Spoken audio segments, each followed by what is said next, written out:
శ్రీమాత్రే నమ. జయ గురు దత్తాత్రేయ నమ.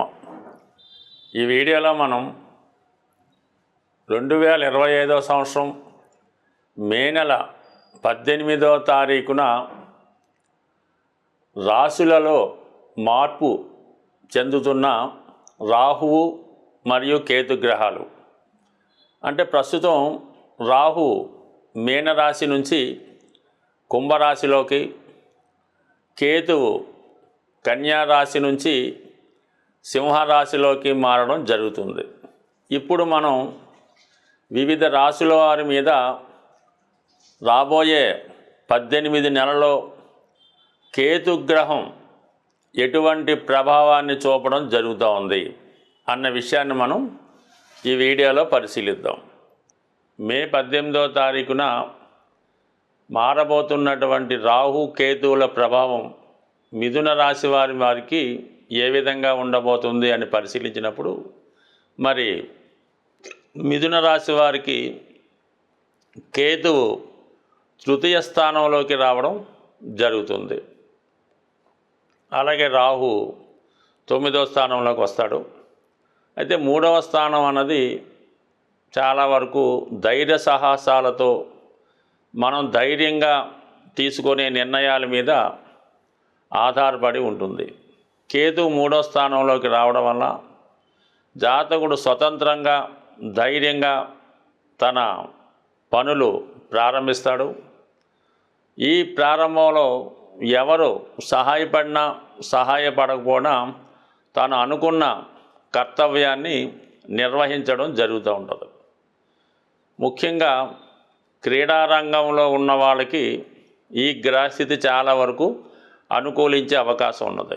అంటే కేతువు కుజగ్రహంలాగా పనిచేస్తూ ఉంటాడు. కొన్ని సందర్భాల్లో బుధగ్రహంలాగా కూడా పనిచేయడం జరుగుతుంటుంది. అంటే విద్యా సంబంధించిన విషయాలు, జ్ఞానానికి సంబంధించిన విషయాలు, బ్రహ్మచర్యానికి సంబంధించిన విషయాలన్నీ కూడా మరి బుధుడిలాగా వర్కౌట్ చేయడం జరుగుతూ ఉంటుంది.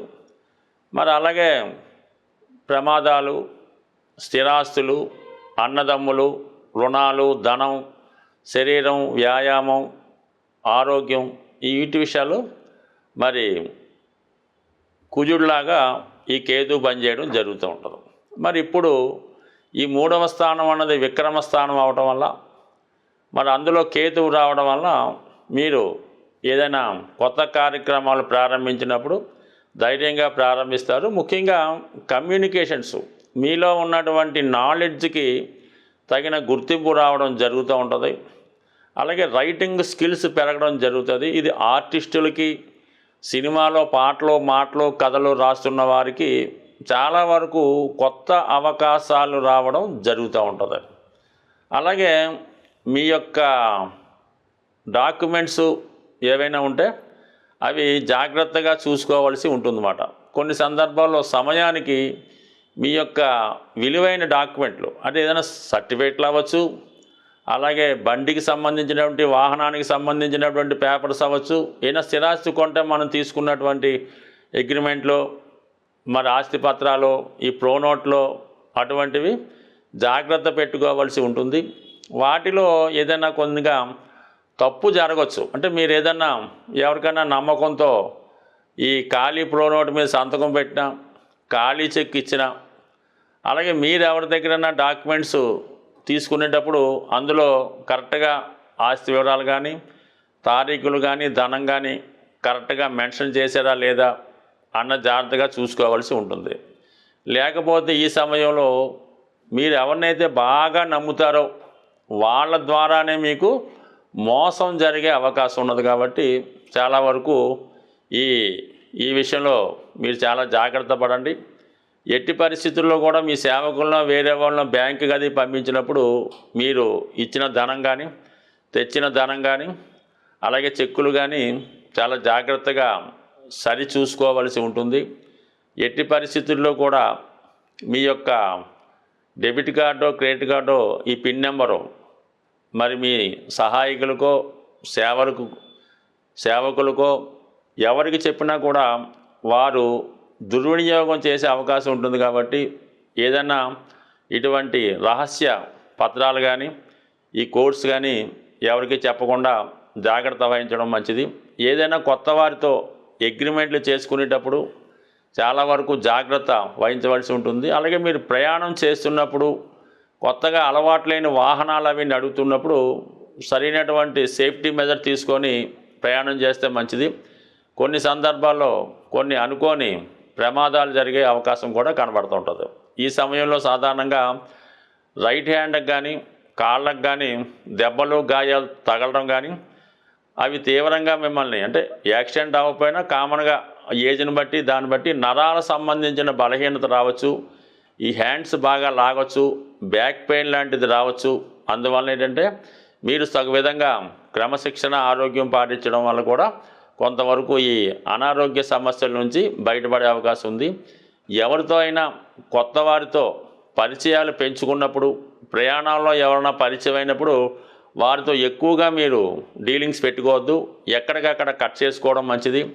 ఎస్పెషల్లీ ఈ సమయంలో అమ్మాయిలు కానీ అబ్బాయిలు కానీ మీ చాటింగ్లో వాట్సాప్లో ఫేస్బుక్లో పరిచయం లేని వారితో అతిగా చాటింగ్ చేయడం కానీ వారికి సహాయం చేయడం కానీ వారికి ఏదైనా మీ ఫోన్ నెంబర్లు ఇవ్వడమో ఇంకోటి పెట్టడం వల్ల కంపల్సరీగా ఫ్యూచర్లో ఇబ్బంది పడతారు. అలాగే ఏదైనా వీడియో కాల్స్ అటువంటి మాట్లాడినప్పుడు కూడా చాలా జాగ్రత్తగా మాట్లాడడం మంచిది. ఏదో విధంగా మిమ్మల్ని ఇబ్బందుల్లో పెట్టి మీరు మిమ్మల్ని ఉపయోగించుకొని మిమ్మల్ని ఏదో ఒక రిస్క్లో పెట్టి ఇబ్బంది పెట్టి వారు లాభం పొందొచ్చు. లేదంటే వారు చేసిన పొరపాట్లు మీ మీద నెట్టివేసి మిమ్మల్ని ఇరికించి మిమ్మల్ని దోషిగా చేయవలసినటువంటి అవకాశాలు కూడా కనబడుతున్నాయి. కాబట్టి ఏదైనా సంతకాలు షూరిటీలు చాలా జాగ్రత్తగా పెట్టండి.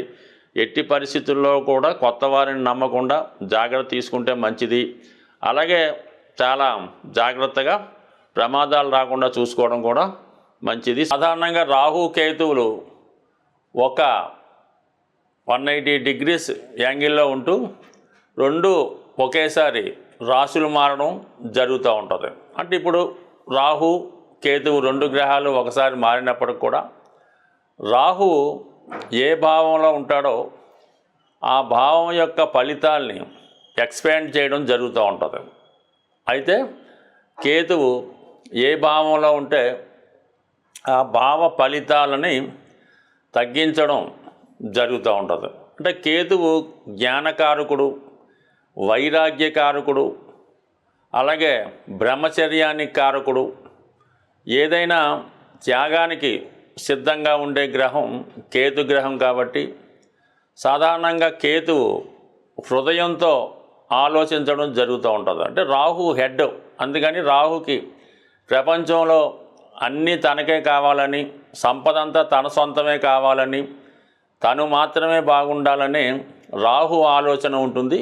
రాహు అంటే కేవలం తల, అది ఆకాశం నుంచి భూమిలోకి అంటే భూమిలో ఉన్నటువంటి తన దేహం కోసం చూస్తూ ఈ ప్రపంచంలో ఉన్నటువంటి కోరికలన్నీ తనకు కావాలని కోరుకుంటాడు రాహు. అందుకే రాహు ప్రభావం ఉన్నటువంటి జాతకులు అనేక అనైతిక అక్రమ మార్గాల ద్వారా ధనాన్ని సంపాదించడం జరుగుతూ ఉంటుంది. మరి కేతు అలా కాదు. కేతు కేవలం మొండె భాగం మాత్రమే, అంటే తల లేకుండా కేవలం మొండెం మాత్రమే ఉంటుంది. మరి కేతువు ఆకాశం వంక చూడటం వల్ల జ్ఞానకారకుడు, వైరాగ్యకారకుడు అవుతూ ఉంటాడు. ఏ కోరిక ఏ వ్యామోహం ఉండదు. మరి అందరూ బాగుండాలి, అందరూ క్షేమంగా ఉండాలి అన్నటువంటి ఆలోచనతో రాహు కేతు ఉండడం జరుగుతుంది. దాని తర్వాత ఏంటంటే కేతువు ఏ భావంలో ఉంటే ఆ భావం మీద వ్యామోహాన్ని కోరికని తగ్గించడం జరుగుతూ ఉంటుంది. మరి ఈ విధంగా ఈ రాహు కేతువులు మార్పు చెందడం వల్ల మరి వివిధ రాశుల వారి మీద కేతువు యొక్క ప్రభావం ఏ విధంగా ఉంటుంది అన్నది పరిశీలిద్దాం. సాధారణంగా కేతువు విఘ్నేశ్వరుడు యొక్క ప్రతిరూపంగా చెప్పడం జరుగుతూ ఉంటుంది. అందువలన ఈ కేతువు ఏ రాశిలో ఉంటే ఆ రాశికి సంబంధించిన ఫలితాలు మనకు కావాలంటే ఎక్కువగా విఘ్నేశ్వరుని ఆరాధించడం వల్ల, అలాగే కొత్త విషయాలు తెలుసుకోవాలన్నా, మనలో ఉన్నటువంటి జ్ఞానాన్ని పెంచుకోవాలన్నా, విజ్ఞాన సంపద పెరగాలన్నా కేతువు యొక్క ఆశీస్సులు తప్పక ఉండవలసిందే. అయితే రాహు కేతువు రెండు ఎదురెదురు రాశుల్లో ఉండడం వల్ల కంపల్సరిగా వీళ్ళిద్దరి ప్రభావం కలిపే వివిధ రాశుల మీద రావడం జరుగుతుంటుంది. ఆ కారణం వల్ల ఏంటంటే ఎక్కువగా రాహు డామినేట్ చేస్తున్నప్పుడు కూడా కొన్ని సందర్భాల్లో కేతువు కూడా తన ఫలితాన్ని ఇస్తూ జాతకుడిని మోక్షం వైపు నడిపించే ప్రయత్నం చేస్తూ ఉంటాడు. మరి ఇప్పుడు మనం మిగతా రాశుల వారికి ఈ మే నెల 18వ తారీఖున మార్పు చెందినటువంటి ఈ రాహు కేతువులు ఏ విధమైన ప్రభావం చూపుతారో వివరంగా తెలుసుకునే ప్రయత్నం చేద్దాం.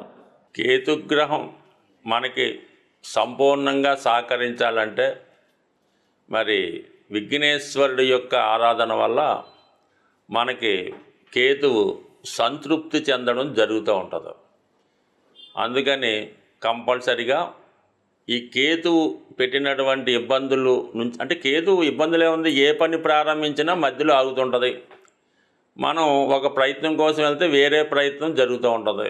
విద్యార్థులకి చదువు మీద ఆసక్తి తగ్గి మిగతా విషయాల మీద ఆసక్తి వెళ్తుంది. బట్ ఏదైనా కంపల్సరిగా కేతుగ్రహం అంటే విఘ్నేశ్వరుడు యొక్క ఆరాధన, సంకటనాశన గణేష్ స్తోత్రం చదువుకోవడం, సంకష్టహార చతుర్థి రోజు కంపల్సరిగా ఉపవాసం ఉండి విధి విధానంగా మరి ఉదయం పూట ఏదన్నా గణపతి హోమం జరుగుతుంటే అందులో పాల్గొనడం, ప్రదోష వేళ సాయంకాలం అభిషేకంలో పాల్గొనడం వల్ల చక్కగా ఈ యొక్క విఘ్నేశ్వరుడు యొక్క అనుగ్రహంతో కేతుగ్రహ అనుగ్రహం లభిస్తుంది.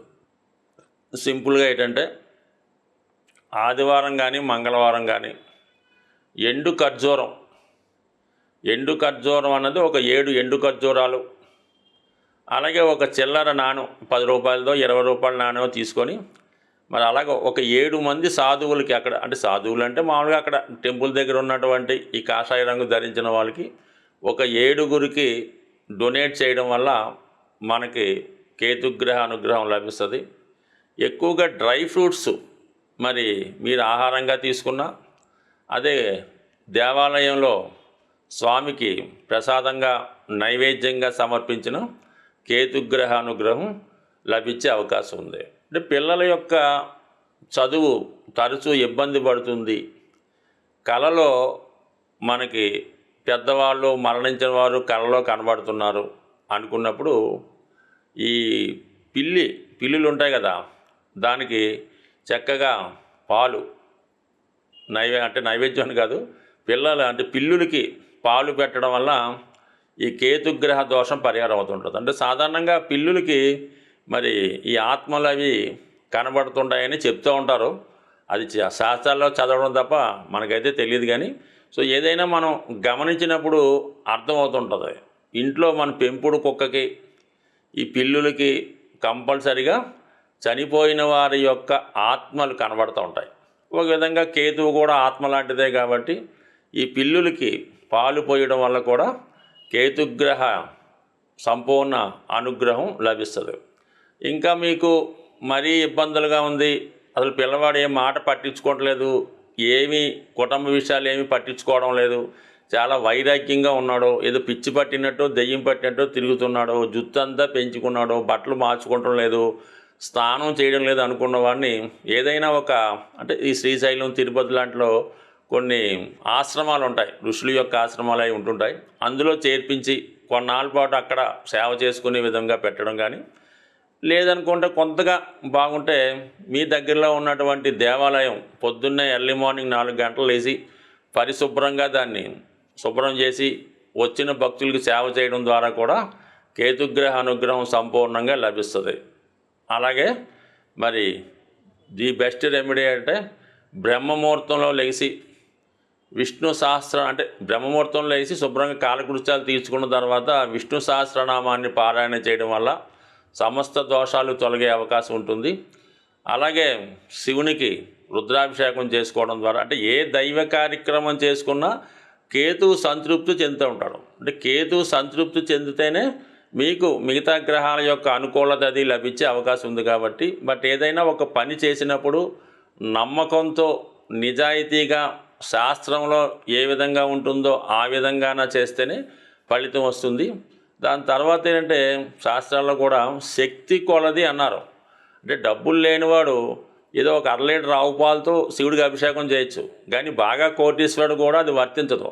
అతని స్థాయికి తగ్గట్టుగా అతను అభిషేకం చేయించుకుంటేనే అతనికి ఆ ఫలితం వస్తుంది తప్ప అందరికీ ఒకే నియమైతే ఉండదు. బట్ కానీ పెద్దలు ఎన్ని చెప్పినా మన శక్తి కొలది ఆ పరిహారం చేసినప్పుడు, దేవుని పూజ చేసినప్పుడు ఆ ఫలితం మనకు దక్కుతుంది. కాబట్టి మరి సాధ్యమైనంత వరకు మీకు ఎంతవరకు సాధ్యమవుతుందో అంతవరకు చేయడం వల్ల మనకి ఈ గ్రహశాంతి జరిగి అనుకున్న ఫలితం రావడం జరుగుతూ ఉంటుంది. స్వస్తి.